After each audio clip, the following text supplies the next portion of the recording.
भयाने धीर खचतो, निर्भय हो, मार्ग सापडे। शिव शंकर शंभो।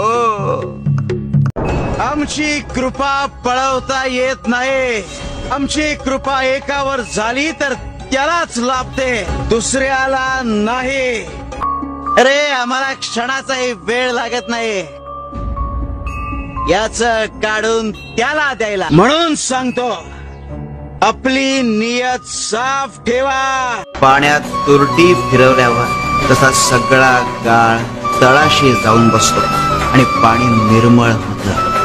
अगदी तसाच तुझ्या मनातील विकारांचा गाळ हा तळाशी जाऊन बसलाय आणि मन निर्मळ झालं।